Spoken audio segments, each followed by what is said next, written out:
Good morning, children. Myself J.K. Khare, PGT History from Kendriya Vidyalaya, Babina, Kent. Today we will discuss the third part of chapter An Empire Across Three Continents. First part में आपने देखा, second part में आपने देखा था कि economics expansion हुआ था. अब उसका अपोजिट व्यू है कि आर्थिक विस्तार था, रोम में तरक्की थी, लेकिन उसका एक दूसरा रूप भी है. अपोजिट व्यू देखिए क्या था. वहाँ पर रोम साम्राज्य में ट्रांसह्यूमेंस थी, यानी ऋतु प्रवास था. जो लोग थे, पशुपालक थे, वो मौसम के हिसाब से पहाड़ियों के ऊपरी हिस्से और निचले हिस्सों पर निवास करते थे. मैपालिया ओवन शेप्ड हट्स, यानी मैपालिया जो थी वो तंदूर के आकार की झोपड़ियाँ होती थी जिसमें लोग रहते थे. इसका मतलब क्या हुआ कि वहाँ गरीब लोग भी थे. North Spain was much less developed, जो स्पेन का उत्तरी भाग था वो कम डेवलप हुआ था, उसमें विकास नहीं हुआ था. Celtic speaking peasantry of north Spain lived in the hill top villages called castella. उत्तरी स्पेन के जो किसान केल्टिक भाषा बोलते थे, वो पहाड़ियों पर बसे गांव में रहते थे और उन पहाड़ियों पर बसे गांव को कैस्टेला कहा जाता था. Those villages were called castella were peasants of north Spain who spoke Celtic language lived there. Transhumance क्या है देखिए, ये पहाड़ी का निचला हिस्सा है, यहाँ पर जानवरों को चरा रहे हैं. जब मौसम में यहाँ घास नहीं रहेगी तो ये पहाड़ी के ऊपरी हिस्से में चले जाते हैं. जब वहाँ ऊपरी में बर्फ़ जम जाती है तो वो नीचे के हिस्से में वापस आ जाते हैं. मैपालिया ये ओवन शेप्ड हट है, तंदूर इसी आकार का होता है. ये इसी यानी इन झोपड़ियों में वहाँ का गरीब वर्ग रहता था. कैस्टेला यानी पहाड़ियों पर बसे गाँव, ये आप कैस्टेला दे सकते हैं. ये पहाड़ियों पर बसे गाँव हैं, इनमें लोग निवास करते थे. कौन लोग निवास करते थे? नॉर्दर्न स्पेन के लोग, नॉर्दर्न स्पेन के पीजेंट्री जो थे, जो केल्टिक भाषा बोलते थे, वो लोग यहाँ निवास करते थे. अब कंट्रोलिंग वर्कर्स यानी कामगारों को कैसे नियंत्रित किया जाए. रोम साम्राज्य में कामगारों को नियंत्रित करने की क्या नीति थी. Slavery was deeply rooted institution, यानी जो गुलामी थी वो एक जमी हुई संस्था थी. यानी गुलामी रोम साम्राज्य में बहुत पाई जाती थी. आपने देखा परिवार न्यूक्लियर थे, लेकिन गुलामों को परिवार में शामिल किया जाता था. Work of the labour was performed by the slaves, यानी जो स्लेव होते थे वो बहुत ज़्यादा काम उनसे कराया जाता था. During Augustus period there were 3 million slaves in 7.5 million population. यानी ऑगस्टस के समय रोम की जो जनसंख्या थी वो थी 7.5 मिलियन, यानी 75 लाख, और उसमें से 3 मिलियन यानी 30 लाख गुलाम थे. लगभग पूरा 40% जो था, वो 40% पॉपुलेशन जो थी वो गुलाम थी. आप समझिए कितना गरीब वर्ग रहा हुआ. स्लेव्स वेयर एन इन्वेस्टमेंट, स्लेवों को एक निवेश माना जाता था. जैसे आप किसी सामान को खरीद लीजिए, ठीक है, जब आपको ज़रूरत पड़े उस सामान को बेच दीजिए, पैसा आ जाएगा, आपके काम आ जाएगा. उसी तरह स्लेव्स को एक इन्वेस्टमेंट माना जाता. स्लेव्स को खरीदते थे, उससे काम कराते थे, और जब उन्हें ज़रूरत होती थी वो उसको बेच देते थे. तो स्लेव जो थे, स्लेव्स वेयर एन इन्वेस्टमेंट, एक निवेश थे. Roman upper class was brutal towards their slaves, जो रोम का उच्च वर्ग था वो अपने गुलामों के प्रति निर्दयी था. उसके मन में गुलामों के प्रति दया नहीं थी. वो गुलामों से खराब व्यवहार करता था, उनसे बहुत काम करवाता था. स्लेवरी सिस्टम देखिए, ये स्लेवरी सिस्टम आप देखिएगा, एक तरह का चित्र लिया गया है. आप बहुत सारे चित्र इसमें पाए जा सकते हैं. इसमें देखिए गुलामों से किस तरीके से काम कराया जा रहा है. जो ordinary people show much compassion, लेकिन आपने देखा कि पीछे बताया कि जो उच्च वर्ग था, उच्च वर्ग जो था वो कसाई था, निर्दयी व्यवहार रखता था. लेकिन जो साधारण वर्ग था, वो साधारण वर्ग जो था गुलामों के प्रति दया करुणा का भाव रखता था. During first century supply of slaves decline, प्रथम शताब्दी के दौरान जो दासों की पूर्ति थी वो कम हो गई. क्यों कम हो गई?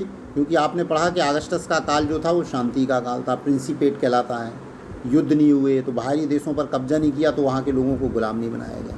तो प्रथम शताब्दी में क्या हुआ, गुलामों की संख्या जो है वहाँ घट गई थी। कब हो गई थी? गुलामों की आपूर्ति जो है ठप हो गई थी। Slaves breeding was promoted. तो गुलामों की आपूर्ति कम हो गई तो दास प्रजनन, स्लेव्स ब्रीडिंग माने दास के पुत्रों और उनको दास बनाया जाए, तो स्लेव्स ब्रीडिंग पर ध्यान दिया गया, उसको प्रमोट किया गया, प्रोन्नत किया गया।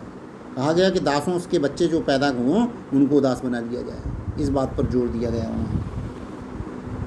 Free labour was used on public work. जो सार्वजनिक काम होते थे उसमें जो लेबर होता था वो फ्री होता था, यानी गुलामों को मुफ्त में काम करना पड़ता था।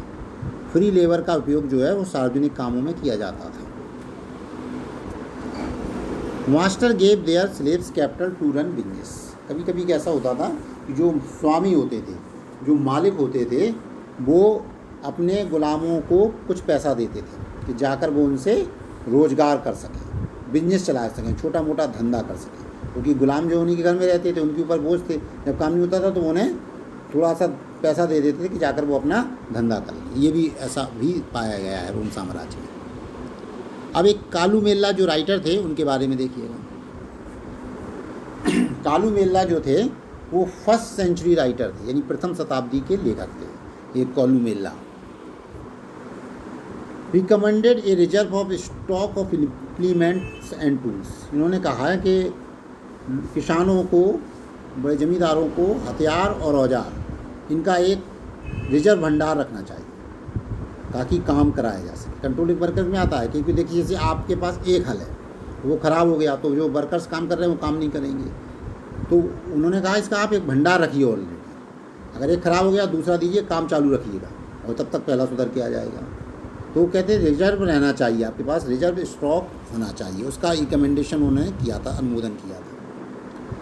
Supervision was Paramount. वो कहते हैं काम अगर कराना है तो जो निगरानी है, सुपरविजन है, सर्वेक्षण है, वो महत्वपूर्ण है। सबसे बड़ी बात जो है वो काम कराने के लिए क्या है इम्पोर्टेंट? सुपरविजन। सुपरविजन का अगर आपका अच्छा नहीं है तो वर्कर्स जो है वो काम नहीं करते हैं। ये कालू मेल्ला का मानना था। Formation of group of workers. उन्होंने कहा अब सुपरविजन क्या है, बहुत सारे लोगों को, 1000 लोग इकट्ठे काम कर रहे हैं तो उनका सुपरविजन नहीं किया जा सकता, they can not be supervised. तो उन्होंने कहा था कि formation of group of workers, workers के आप ग्रुप बना दीजिए, ठीक है, 10-10 के ग्रुप बना दीजिए। तो उन्होंने कहा ग्रुप बना दिए, ग्रुप में एक सर्वेक्षण कर दीजिए तो वो उनको सुपरवाइज करेगा। तो formation of groups of workers, इस बात पर जोर दिया था कालू मेल्ला ने। स्क्वायर ऑफ 10 यानी 10 का वर्ग बनाइए। उन्होंने कहा 10-10 के गुलामों का एक एक वर्ग बना दीजिए और उनसे काम करवाइए और उन पर नियंत्रण रखिएगा। 10 लोगों को कंट्रोल करना आसान होता है, 10 लोगों पर निगरानी आराम से रखी जा सकती है। Management of labour. इसके अलावा कालू मेल्ला ने कहा था कि श्रम का प्रबंधन होना चाहिए, आपको किससे क्या कराना है, कैसे कराना है, इसकी एक व्यवस्था होनी चाहिए। यानी कि किसी को भी आप कोई भी काम कर दो, हर व्यक्ति हर काम नहीं कर सकता, तो मैनेजमेंट ऑफ लेबर होना चाहिए, इस बात पर उन्होंने जोर दिया था। अगर आपको वर्कर्स को कंट्रोल करना है, कंट्रोलिंग वर्कर्स के आइडियाज़ हैं ये, तो ये उन्होंने कालू मेल्ला ने बताए थे। अब पिलनी को his card the Elder, Pilani को वरिष्ठ कहा जाता है, वरिष्ठ पिलनी लिख के नाम आता है। इनकी जो पिलनी द एल्डर इनकी उपाधि थी एक तरीके से। पिलनी जो थे वो ये भी एक लेखक थे और इनको उपाधि दी गई थी द एल्डर की। ही रोट नेचुरल हिस्ट्री, इन्होंने प्राकृतिक इतिहास नामक किताब लिखी थी, कहीं कहीं नेचुरल हिस्टोरी का नाम मिलता है, तो नेचुरल हिस्ट्री की जो है इन्होंने नामक किताब लिखी थी। He condemned the use of slave gangs, यानी जो गुलामों के दल बनाए जाते, जो गैंग्स कालू मेल्ला ने कहे थे बनाने के लिए, तो उनकी पिलनी ने आलोचना की है। उन्होंने कहा है कमियां निकाली हैं, उन्होंने उसको खराब बताया है पिलनी ने। क्यों बताया है? Slaves who worked in gangs were chain together by their queen. उन्होंने कहा कि जो गैंग बनाए जाते थे, जिनसे 10-10 का गैंग बना दिया, काम कराया जाता था, तो उन गुलामों के पैरों में जंजीरें बांध देते, तो भाग नहीं सकते थे, जंजीरों में बंधे होकर उनको काम करना पड़ता था, तो 10 मिलके साथ में काम करते थे, तो क्या होता था, बड़ा शोषण होता था। तो पिलनी ने कहा है कि इस तरीके से किसी मानव का शोषण नहीं होना चाहिए, तो इस बात की उन्होंने आलोचना की थी। ठीक है, चारों बातें समझ में आई। अब आप देखिए जो डिवीज़न ऑफ सोसाइटी था, डिवीज़न ऑफ सोसाइटी है जो फ्रांस का समाज है, तो फ्रांस का समाज मेनली 5 भागों में बटा हुआ था। समाज का विभाजन करेंगे तो हम 5 भागों में समाज जो है वो बटा हुआ था। तो सबसे ऊपर जो समाज में सबसे ऊंचा स्थान जो था वो था सीनेटर्स का, यानी सांसदों का। जो रोम की संसद थी उसमें जो सदस्य थे उनका सम्मान था, और ज़्यादातर उसमें कौन होते थे? बड़े बड़े व्यापारी, रोम के बड़े बड़े जो जमींदार लोग थे, पैसे वाले लोग थे, बहुत बड़े व्यापारी जो होते थे वो संसद में पहुंच पाते, यानी धनी लोग केवल संसद में जा पाते थे। दूसरे नंबर पर आता है इक्विट्स, यानी कुलीन वर्ग, उन धनी लोगों से नीचे का वर्ग जो था। ये भी धनी वर्ग था लेकिन ये संसद में नहीं जाता था, तो ये आपका इक्विट्स कहलाता था, उच्च वर्ग इसे आप कह सकते हैं। तीसरा आता है रिस्पेक्टेबल मिडिल क्लास वर्ग, यानी सम्मानी मध्य वर्ग। मध्य वर्ग में जिसमें आपके मध्यम व्यापारी हैं, नौकर पेशा लोग हैं, ठीक है, तो सेना के अधिकारी हो सकते हैं छोटे वाले, तो ये एक सम्मानी मध्य वर्ग था रोम समाज। चौथे नंबर पर आता है ह्यूमिलियर्स। ह्यूमिलियर्स माने जो निम्न वर्ग, यानी चौथे नंबर पर आता है निम्न वर्ग। निम्न वर्ग में आपके छोटे व्यापारी, किसान, मजदूर, ये सारे लोग शामिल होते हैं। 5वें वर्ग में आप में आता है स्लेव्स, यानी रोम साम्राज्य में 5वें वर्ग में थे गुलाम। तो पहले वर्ग में कौन थे? सभासद, सांसद, सीनेटर्स। सेकेंड वर्ग में इक्विट्स, उच्च वर्ग, जो कुलीन वर्ग समाज का जो होता है वो पैसे वाले लोग। तीसरे नंबर पर रिस्पेक्टेबल मिडिल क्लास, यानी सम्मानी मध्य वर्ग होता है। चौथे नंबर पर समाज में स्थान था निम्न वर्ग का, और 5वें नंबर में सबसे आखिरी में जो स्थान था वो गुलामों का था। गुलामों की स्थिति बहुत ज़्यादा खराब थी, और 40% जो जनसंख्या थी वो गुलामों की ही थी। अब एक लेखक के बारे में पढ़ेंगे, ओलंपियोडोरस। तो ओलंपियोडोरस जो थे, he was historian and writer of 5th century. Olympiodorus जो थे वो एक इतिहासकार थे, वो 5वीं शताब्दी के लेखक रहे। उन्होंने 5वीं शताब्दी में लिखा है इतिहास। ही वाज एन एम्बेसडर, वो एक राजदूत भी थे। He said that annual income of aristocracy based in cities of Rome was 4,000 ips of gold from their estates. ओलंपियोडोरस ने कहा है कि रोम शहर पर आधारित जो नौकरशाही थी, एरिस्टोक्रेसी जो थी, उनमें उनकी यानी नौकरशाहों की जो वार्षिक इनकम थी, वार्षिक जो आय थी, वो 4,000 पाउंड गोल्ड के बराबर थी। यानी उनको अपनी अपनी रियासतों से साल भर में 4,000 पाउंड गोल्ड के बराबर इनकम होती थी, आय प्राप्त होती थी। It did not include those produce which they consume directly, और इस आय में उन चीज़ों को शामिल नहीं किया गया है जिसको वो डायरेक्टली यूज कर लेते थे। यानी जो नौकरशाही लोग जो कंज्यूम कर लेते उसको हटाकर ये आय बताई गई है, ये ओलंपियोडोरस ने बताई है। यानी रोम में नौकरशाही वर्ग इतना संपन्न था। Monastery system of late empire.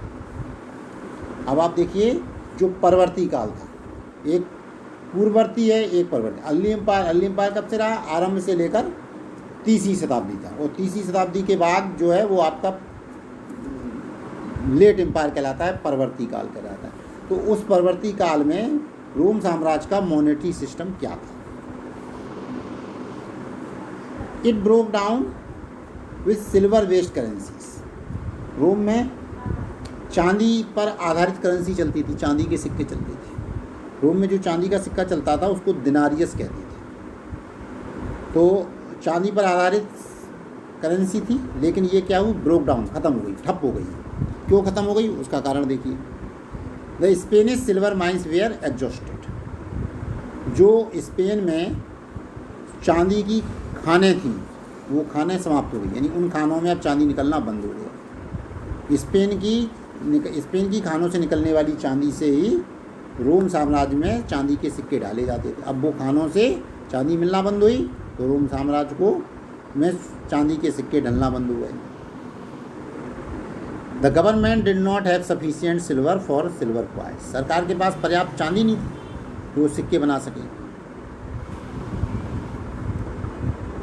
Constantine founded a new monetary system on gold. तो उस समय एक जो राजा बना था वो था कॉन्स्टेंटाइन। कॉन्स्टेंटाइन ने एक नई मुद्रा व्यवस्था चलाई और नई मुद्रा व्यवस्था जो थी वो सोने पर आधारित थी, यानी उसने सोने के सिक्के चलाए। चांदी खत्म हो गई तो उसने दूसरा उपाय ढूंढा। तो दूसरा उपाय क्या ढूंढा उसने? सोने पर आधारित, सोने के बने हुए सिक्के चलाए, सोने पर आधारित मुद्रा व्यवस्था चलाई। Many coins were in circulation. बहुत प्रकार के सिक्के जो थे वो वहाँ चलन में थे, ये पाए गए हैं बहुत से। Many gold coins have been found. बहुत से सोने के सिक्के जो हैं वो रोम साम्राज्य में पाए गए हैं कि उस समय चलते थे। लेट एंटीक्विटी यानी परवर्ती पुराकाल, यानी बाद में परवर्ती पुराकाल क्या है? देखिए, this term is use to describe the final fascinating period in the evolution and breakup of the Roman empire and refers broadly to the 4th to 7th century. तो इस लेट एंटीक्विटी वर्ड जो है, इस शब्द का उपयोग किस लिए किया जाता है? रोम साम्राज्य के उद्भव और पतन, उत्थान और पतन की कहानी को दिखाने के लिए ये लेट एंटीक्विटी परवर्ती पुराकाल कहा जाता है कि रोम का उदय कैसे हुआ और अस्त कैसे हुआ, ये रोम साम्राज्य का उत्थान कैसे हुआ और पतन कैसे हुआ। और ये पीरियड जो है, लेट एंटीक्विटी पीरियड जो है, वो सामान्यतः 4वीं से 7वीं शताब्दी को माना जाता है। 4वीं से 7वीं शताब्दी के बीच में ये माना जाता है। इसको लेट एंटीक्विटी कहते हैं। कॉन्स्टेंटाइन, अब आपने पीछे अभी बताया था कि कॉन्स्टेंटाइन ने सोने पर आधारित मुद्रा चलाई थी, तो वो कौन था? He made the Christianity the official religion. Constantine जो रोम का राजा बना था, उसने ईसाई धर्म को रोम का राजधर्म बना दिया। यानी अब ऑफिशियल रिलीजन जो था वो क्या हो गया? क्रिश्चियनिटी हो गया, ईसाईकरण हो गया, ईसाई धर्म हो गया। He founded the monetary system based on gold. उसने सोने पर आधारित मुद्रा व्यवस्था चलाई। He introduced a new coin solidus 4.5 gram of pure gold. उसने एक नया सिक्का चलाया था, वो सिक्का था सोने का, ठीक है। नाम था उस सिक्के का सॉलिडस। उसका वजन था 4.5 ग्राम, शुद्ध सोने का बना हुआ था। कॉन्स्टेंटाइन ने एक शुद्ध सोने पर का बना हुआ सिक्का चलाया था जिसका नाम था सॉलिडस, और उसमें 4.5 ग्राम शुद्ध सोना इस्तेमाल किया गया था। He created a second capital eight Constantinople, यानी कुस्तुनतुनिया। उसने कुस्तुनतुनिया में एक नई राजधानी बनाई थी। He created a second capital eight Constantinople. उसने कुस्तुनतुनिया में एक नई राजधानी बनाई थी। ही इन्वेस्टेड इन रूरल डेवलपमेंट। जो कॉन्स्टेंटाइन था उसने ग्रामीण विकास पर बहुत ध्यान दिया, रूरल डेवलपमेंट पर पैसा लगाया, गांव के विकास पर धन खर्च किया, गांव को उसने डेवलप करने की कोशिश की। He revived the long distance trade with east. तो रोम साम्राज्य का पूर्वी देशों के साथ व्यापार होता था, लेकिन बीच में वो जो शाहपुर प्रथम ने हराया था तो वो व्यापार ठप हो गया था। तो अब इसने, कॉन्स्टेंटाइन ने, जो व्यापार पूरब के साथ ठप हो गया था उस व्यापार को पुनर्जीवित किया, फिर से चालू किया इसने। अब लेट रोमन ब्यूरोक्रेसी देखेंगे, यानी परवर्ती पुराकाल में रोमन ब्यूरोक्रेसी की क्या स्थिति थी। तो it was an affluent group.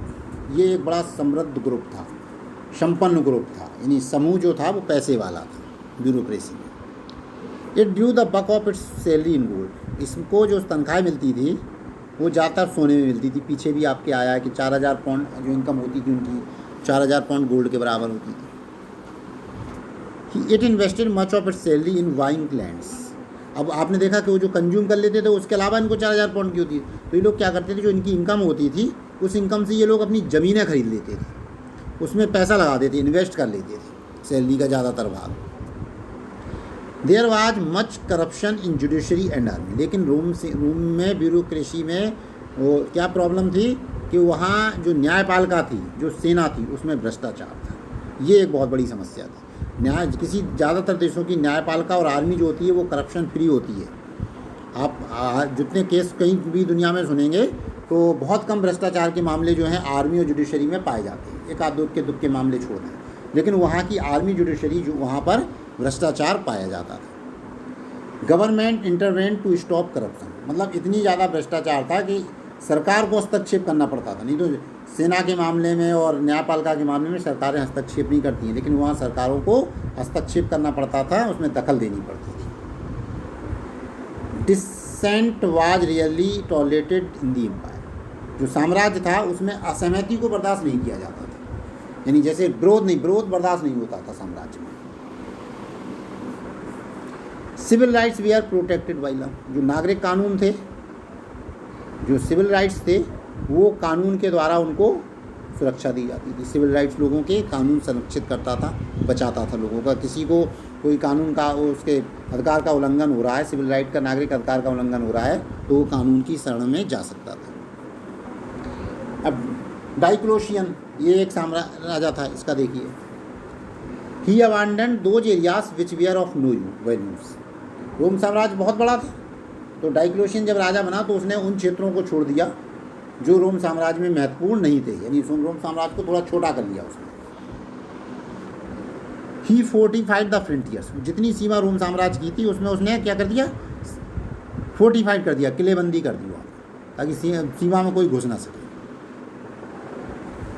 He reorganise the provincial boundaries, जो प्रादेशिक सीमाएं थी, जो प्रोविंशियल बाउंड्रीज थी, उनको उसने फिर से इकट्ठा किया कि कौन सा राज्य की सीमा कहाँ तक आई थी। रीऑर्गेनाइज किया, फिर से संगठित किया, राज्य को घटाया बढ़ाया, यानी किसी राज्य की सीमा बढ़ा दी, किसी की घटा दी, रीऑर्गेनाइज कर दिया उसको, प्रोविंशियल बाउंड्रीज को फिर से उसने संगठित किया। ही separated civilian from military functions, और मिलिट्री और सिविलियन के कार्य उसने अलग अलग कर दिए। ठीक है, यानी सेना के लोग सामान्य नागरिक का काम नहीं कर सकते, नागरिक लोग सेना के काम नहीं कर सकते थे, तो सिविलियन और मिलिट्री ये फंक्शंस उसने बिल्कुल अलग अलग कर दिए।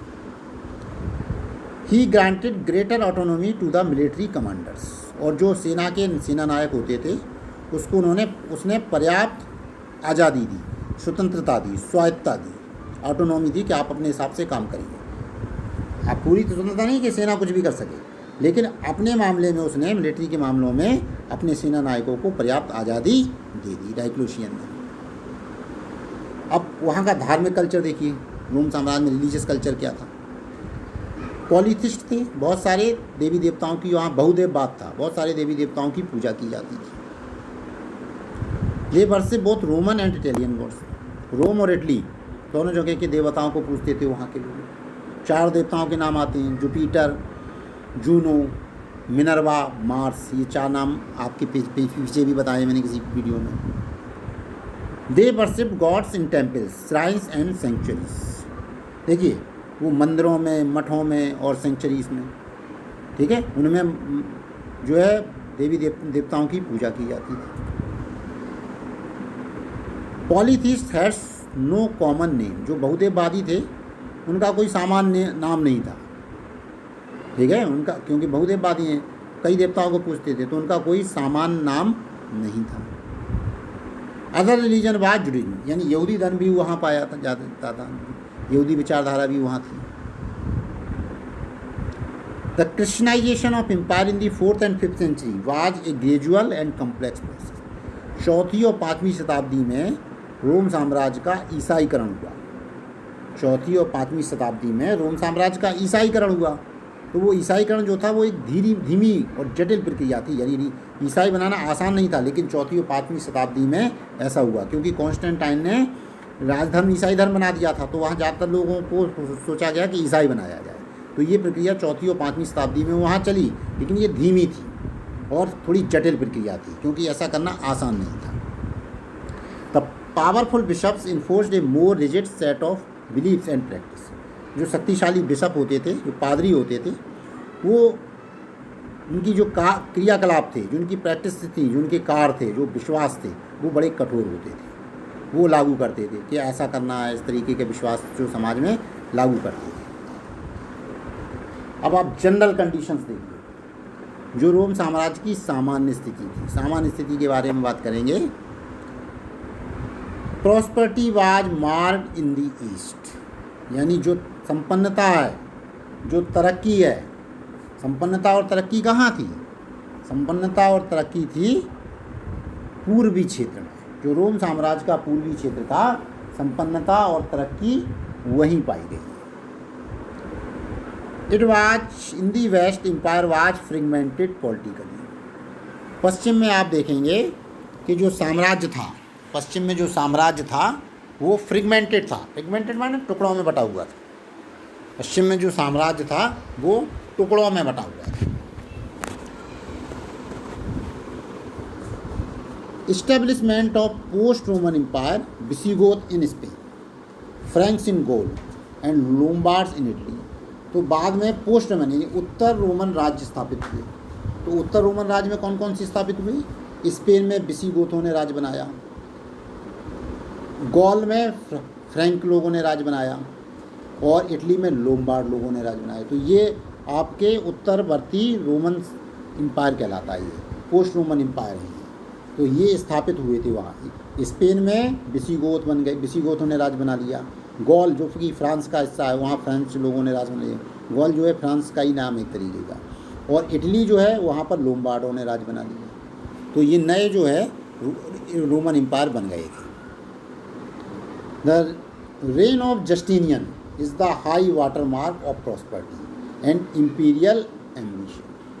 जो जस्टिनियन साम्राज्य राजा हुए थे, सम्राट हुए थे, तो उनका जो काल है, शासन काल है, वो संपन्नता में सबसे आगे माना जाता है। और जो साम्राज्य की जो महत्वाकांक्षा होती है, साम्राज्य बढ़ाने की, साम्राज्य चलाने की, उसमें उनके राज्य को एक वाटर मार्क के रूप में इस्तेमाल किया जाता है कि ये प्रतीक है संपन्नता का। जस्टिनियन का काल जो है वो संपन्नता का सबसे ज़्यादा प्रतीक माना जाता है। और उनके काल में रोमन साम्राज्य जो था उसमें अपनी उसकी इंपीरियल एम्बिशंस जो है वो पूरी हुई थी। He recaptured Africa from Vandals and Italy from Ostrogoth. उससे पहले क्या था? बंडाल्स, अफ्रीका जो है वो बंडालों ने ले लिया था और इटली का कुछ हिस्सा ऑस्ट्रोगोथ उन्होंने लिया था। तो उसने इस हिस्से को वापस प्राप्त कर लिया था। ठीक है, किसने? जस्टिनियन ने। जस्टिनियन ने अफ्रीका बंडालों से वापस ले लिया और ऑस्ट्रोगोथों से इटली वापस ले लिया। The war began with Iran, लेकिन ईरान से साम्राज्य का युद्ध शुरू हो गया। तो 7वीं शताब्दी के बाद इस्लाम का प्रचार हुआ, तो फिर धीरे धीरे क्या हुआ, ये साम्राज्य का महत्व जो है रोम साम्राज्य का वो खत्म हो गया। ये परवर्ती साम्राज्य यही 7वीं शताब्दी तक माना जाता है। ठीक है बच्चों, ये पार्ट, ये चैप्टर आपका यहीं ख़त्म होता है और आप इस पर पढ़ लीजिए। अगर कोई डाउट हो तो आप मुझसे पूछ सकते हैं। हाँ, कमेंट में आप मुझसे ये डाउट